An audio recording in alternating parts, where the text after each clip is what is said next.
campanha para a manutenção do nosso grupo.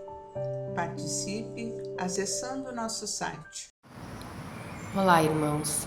Mais uma vez estamos aqui reunidos pelas possibilidades que a tecnologia nos apresenta para fazermos algumas reflexões em torno do Evangelho, em torno dos ensinamentos do nosso Mestre Jesus.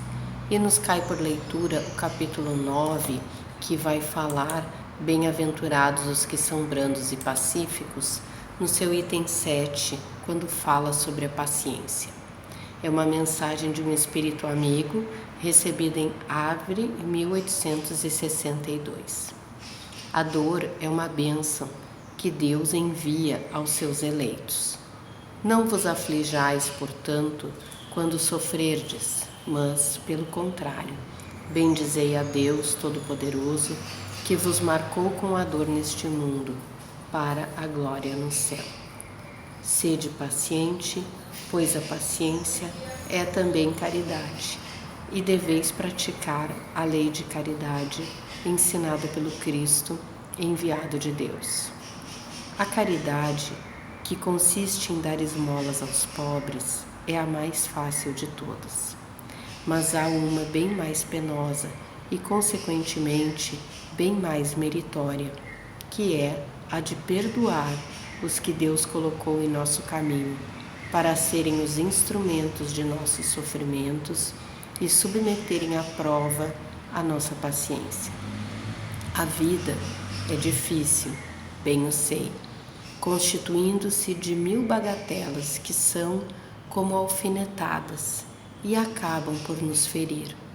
Mas é necessário olhar para os deveres que nos são impostos e para as consolações e compensações que obtemos, pois então veremos que as bênçãos são mais numerosas que as dores. O fardo parece mais leve quando olhamos para o alto do que quando curvamos a fronte para a terra. Coragem, amigos. O Cristo é o vosso modelo.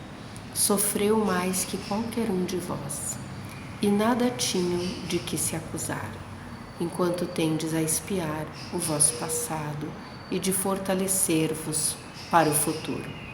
Sede, pois, paciente, sede cristãos. Esta palavra resume tudo. Então vejam, amigos, lá no século XIX, o quanto este espírito protetor nos ajuda, nos auxilia, trazendo esclarecimento para as nossas questões do dia a dia, porque esse é o fundamento do Evangelho. Ele não é um livro para ficar nas nossas estantes, para enfeitar os nossos armários. Ele é um manual de vida. Ele é um livro para nossa consulta a todo momento, a todo instante. É ali que nós vamos buscar os ensinamentos do nosso Mestre Jesus, esclarecidos pelos amigos espirituais, para que nós possamos transformar estes esclarecimentos, transformar este conhecimento em atitudes, porque conhecimento sem ação não tem valor. Quando Jesus nos disse: conhecereis a verdade e a verdade vos libertará, era algo de tão profundo que até hoje nós não compreendemos. Mas na verdade o que acontece? Depois que nós conhecemos, depois que nós sabemos, nós sabemos. Não dá mais para dizer: eu fiz porque eu não tinha conhecimento, eu fiz porque eu não sabia que tal coisa ia acontecer, eu tenho esses pensamentos porque eu não sei direito como é que vai se dar depois. Nós sabemos. O Evangelho está ali como fonte segura para o nosso aprendizado, para o nosso crescimento espiritual. E depois que a gente sabe, a gente sabe. Então, depois que nós conhecemos a verdade nos liberta, porque passamos a ser senhores dos nossos atos, passamos a ter responsabilidade sobre as nossas atitudes. Por isso a importância de trazer não as letras, não o conhecimento de saber qual é o capítulo, qual é o item, qual foi o espírito que se manifestou, mas saber trazer este conhecimento para a nossa vida, para transformar a nossa vida, as nossas atitudes. E vejam, irmãos, transformar a nossa vida e não a vida do outro. Porque quantas vezes a gente lê o Evangelho e no mesmo instante a gente pensa assim, mas era a minha sogra que devia estar lendo isso, porque isso é para ela. Não, isso é para mim. Fui eu que li. Foi para mim que veio aquela gota de ensinamento. E sou eu que tenho que fazer um esforço, às vezes um esforço sobre-humano, para conseguir assimilar aquilo que está me chegando através das letras do nosso Evangelho, que são, na verdade, as orientações do Mestre Jesus explicadas pelos nossos amigos espirituais. Então, nós precisamos compreender. E aqui esse nosso espírito amigo, em 1862, ele nos dizia que sim, a vida traz dissabores. Ele nos dizia que sim, nós temos adversidades, nós temos sofrimentos, nós temos dificuldades. Às vezes coisas pequenas, como ele diz, bagatelas, que são como alfinetadas.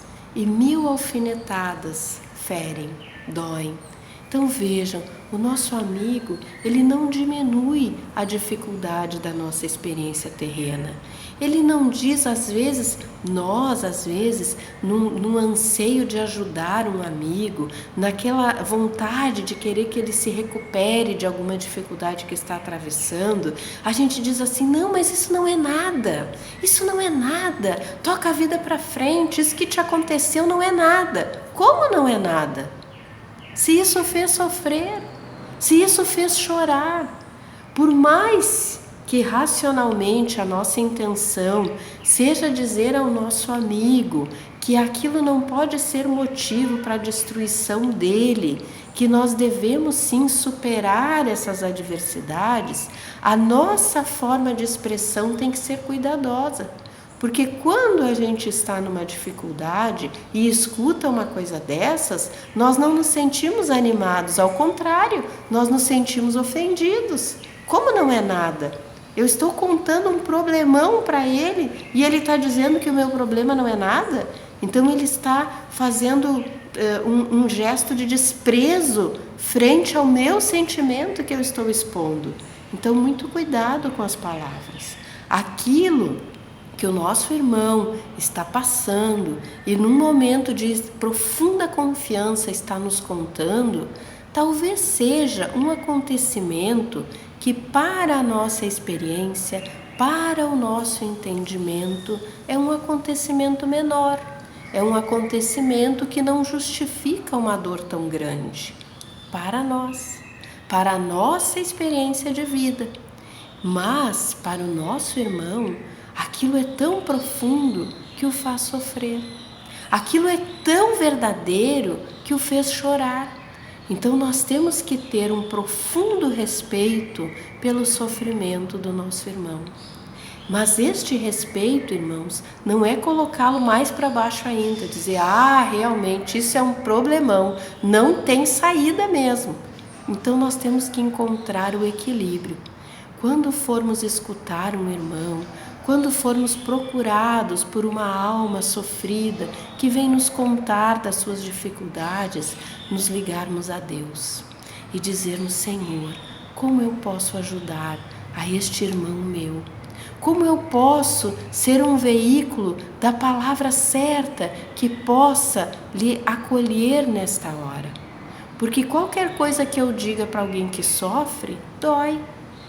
Então vejam a superioridade moral do nosso amigo lá em 1862, que ele diz, a vida é difícil, bem eu sei,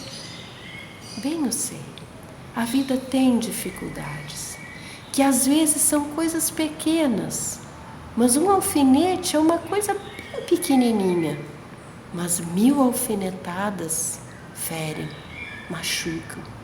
Então, como nos ensina o famoso psicólogo, quando Jung diz, conheça todas as técnicas, domine todas as teorias, mas ao tocar uma alma humana, seja apenas outra alma humana.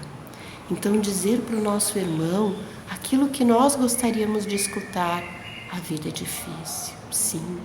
A vida traz momentos que nos fazem chorar, que nos fazem sofrer. Às vezes coisas pequenas nos magoam profundamente, porque nós não sabemos o quanto aquela coisinha pequena, o quanto aquela alfinetadinha tocou o nosso irmão em problemas muito maiores que ele trazia como espírito imortal na sua jornada, assim como nós. Basta pensar em nós. Às vezes uma coisa muito insignificante nos atinge tão profundamente. Foi aquele gesto em si? Não. É que aquele gesto tocou o alerta, como se tocasse uma campainha. Aquele gesto que neste momento hoje é tão insignificante, aquela palavra que hoje é tão pequenininha, tão insignificante, tocou em experiências muito profundas, anteriores dos nossos espíritos milenares, que nós mesmos desconhecemos. Então, ao ouvirmos uma alma humana, ser apenas outra alma humana. Escutar primeiro, que nós temos essa dificuldade.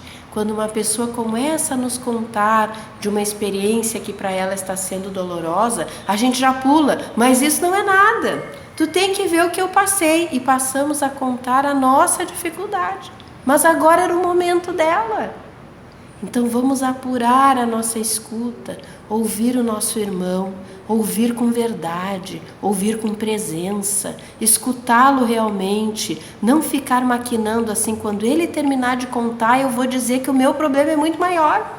E aí ele vai se recuperar porque o problema dele não é nada. De novo, nós estaremos desprezando o sofrimento do próximo. Ouvir o nosso irmão com verdade, com presença e dizer, pedindo a Deus a inspiração do acolhimento das palavras, dizer como o nosso amigo lá em 1862, a vida é difícil, bem eu sei. São 1000 bagatelas, né? Uma palavra que a gente até não usa muito, quer dizer que são coisas pequenas, são 1000 coisinhas, mas um alfinete é tão pequenininho e nos fere tanto. Então, nesse momento, depois dessa escuta presente, consciente, acolhedora, sim, eu sei que esse momento está sendo difícil para ti. Então, agora, vamos buscar como é que nós o superamos. E nós o superamos buscando reconhecer aquelas circunstâncias, aqueles momentos, aquelas pessoas pelos quais nós temos imensa gratidão. Gratidão a Deus porque estão junto a nós, gratidão a Deus pelas experiências que nos proporcionaram aprendizado. Como diz o nosso amigo espiritual, o fardo é mais leve quando olhamos para o alto, mais fácil do que quando curvamos a fronte para a terra. Então, assim, irmãos, superar essas adversidades que são da nossa caminhada exige paciência. E como nós vamos desenvolver a paciência? Tendo essas experiências. É ali, no calor daquele momento, naquele alfinetezinho que me espeta, naquele momento de dor, de lágrima, que eu vou desenvolvendo a minha resignação, que eu vou desenvolvendo o meu perdão, que eu vou conseguindo desenvolver até o meu raciocínio, trazer para o racional e pensar assim, mas será que isso tem toda essa importância que eu estou dando? Ou será que isso está me ferindo por outras experiências que eu trago e que agora estão sendo como que cutucadas, como que mexidas por este acontecimento presente? Mas eu preciso lidar com o acontecimento presente. Com aquelas circunstâncias anteriores, eu preciso perceber que elas existem para tratá-las, para buscar a cura. Como as nossas mães diziam quando a gente ralava o joelho, né? Que tinha que curar de dentro para fora. Não adiantava só criar casquinha. Tinha que ser aquele remédio que doía mais, porque a cura tinha que vir do interior da ferida, cicatrizando. Assim são as nossas feridas da alma. Assim são as alfinetadas que os nossos espíritos acumulam. Nós precisamos reconhecer que eles existem, acolhê-los como sentimentos verdadeiros e, a partir daí, buscar uma transformação. E essa transformação vem pela paciência, vem pelo entendimento, vem pelo perdão, vem por reconhecer que aqueles a quem nós entendemos que nos feriram, talvez fossem pessoas em seus desajustes, em seus desequilíbrios, em suas próprias dores, que fizeram aqueles gestos, ou disseram aquelas palavras, ou tiveram aquelas iniciativas que nos marcaram tanto, porque não sabiam fazer de outra forma. Então, cumpre a nós perceber isto e nós buscarmos o nosso entendimento interior, nós buscarmos nos fortalecer e superar. Vejam, irmãos, de forma alguma estaremos justificando que outra pessoa tenha o direito de ferir ou magoar, não é isso. Mas é reconhecer no nosso coração se aquilo que nos feriu, se aquilo que nos magoou, se aquilo que nos ofendeu, se aquilo que nos trouxe tanto desconforto não está muito mais ligado às nossas próprias experiências do que à atitude do outro. E se reconhecermos isto, buscarmos então, é agora, percebo que eu estou vivendo neste universo, como é que eu saio disso? E aí, coragem, como nos orienta o nosso amigo. Coragem, amigos, o Cristo é o vosso modelo. Qualquer um de nós que tenha o Cristo por modelo não consegue mais ficar parado em seu próprio sofrimento. Primeiro, porque vai se dar conta que existem circunstâncias muito mais difíceis e que podem ser superadas. Em seguida, porque verá que o Cristo, mesmo naquela experiência de dor, ele passou tudo o que passou, enfim, todos nós conhecemos essa história, mas ele passou a sua experiência nos deixando ensinamentos. Que a nossa condição hoje é uma condição de espíritos em caminhada evolutiva, que estamos aqui para reparar erros, não para sofrer, para superar as experiências pretéritas e trazermos, sim, cada vez mais experiências novas, experiências saudáveis, experiências que podem trazer para nós a possibilidade de superação. Não de superar o outro, não de ser melhor que o outro, mas de superarmos a nós mesmos como espíritos nessa constante caminhada, nessa constante evolução. Irmãos, vamos unir nossas almas confiantes para dedicar nosso pensamento e sentimentos fraternos para quem precisa, quem está carente de saúde e de paz. Convidamos todos os irmãos a manterem seus corações e pensamentos vibrando nas preces que faremos a Deus a partir deste momento, em favor daqueles a quem endereçarmos nossas vibrações. Prece para os enfermos. Neste momento, abrimos uma corrente de vibrações em benefício de nossos irmãos enfermos, que se encontram em nossas casas, hospitais, casas de caridade e demais locais onde se acham passando por dolorosas provações. Senhor, pedimos alívio para estes irmãos, que teu infinito amor permita que os divinos mensageiros possam deles se aproximar, suavizando-lhes o sofrimento. Senhor, se as tuas leis permitirem, que possam recuperar a saúde e tenham muita coragem e esperanças sob a tua misericórdia infinita. Prece para os desencarnados. Pai, lembramos com muito carinho dos nossos irmãos desencarnados, pedindo tuas bênçãos a estes irmãos queridos, que possam despertar para a realidade espiritual sob a luz da verdade e do teu sublime amor.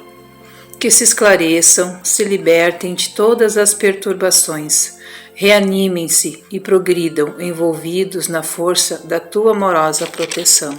Prece para os lares. Pai, precisamos que teu amor ilumine os nossos lares, afastando as trevas da incompreensão, dos vícios, do sofrimento, das perturbações espirituais. Ajuda-nos, Pai, a compreender que somos todos teus filhos, formando uma família com quem temos a necessidade de aprender a amar, auxiliando-nos uns aos outros. Que em nossos lares reine a harmonia e a paz, sob as tuas bênçãos divinas. Prece para a paz no mundo. Em ti, Senhor, está a força suprema do bem e da paz que governa o universo. Abençoa os dirigentes de todas as nações, especialmente ao do nosso país. Que saibam governar bem sob a tua proteção, no sentido da ordem e da fraternidade universal. Prece de encerramento. Graças, Senhor, por estes momentos felizes e pela assistência amorosa dos bons espíritos. Abençoa-nos. Seja feita a tua vontade. Despede-nos na tua paz. Que assim seja. Campanha para a manutenção do nosso grupo. Participe acessando nosso site